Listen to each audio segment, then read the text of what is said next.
Hey, we're here at Form and Function. My name is Chris, I'm a physiotherapist here. Today we're going to talk about dynamic warm-up and dynamic stretches. So the difference between dynamic stretches and static stretches are that you want to take the muscle through the full range of movement, starting slow to medium to faster pace.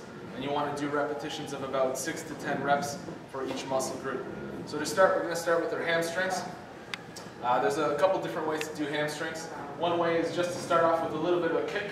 You want to keep your knees nice and straight and your toes pointed up towards the shins.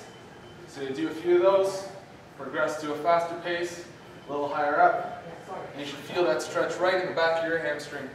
So you do about 10 of those. Okay? Another way to do a hamstrings is lock both knees and sweep while you do the movement. So take a couple steps, sweep down. Again, start off slow, progress that movement a bit faster, try to get as low as you can down towards the ground. The key to that one is locking your knees there. And again, same feeling, you should feel that on the side. The third alternate for the hamstring is take a step forward. The foot forward is the one that we're actually going to be stretching, and you're going to sweep down just to the right side there. So you're going to sweep down. You can do these while you're moving, while you're walking as well. So step, sweep down, step, sweep down. Again, starting slow, and progressing the movement faster and faster and reaching down as low as you can. Again, 10 repetitions. Next one, we're going to talk about the quad in the front. So an easy way to do that is start with a heel flick. Okay? Again, nice and slow, progress it up, and try to kick as far back as you can.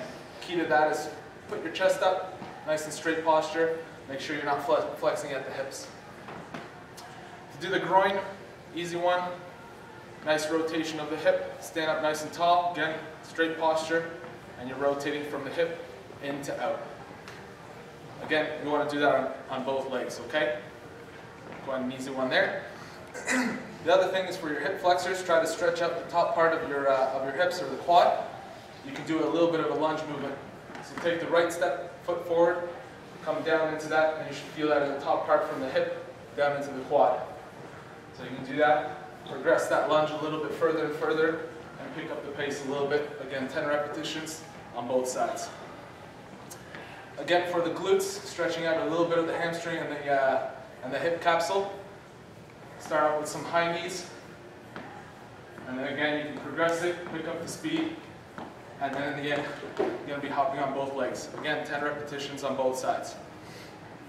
Now you can combine all three movements together. The hamstrings, the quad, and the hip flexor by doing a lunge, up to the kick, and then back into a quad. Okay? And you do that again, same thing, 10 times on each leg. Finally, we're going to look at the lower part of the leg, the calves. With that, you can do a quick step with a jump. Again, start off slow, small jump, and progress the speed, and progress the height. And you'll feel a nice strengthening in the lower part of the calves there. So that's all the stretches that we've got to do here. Just make sure that you're starting off slow, picking up the pace to a faster movement, and bringing that muscle through its full length.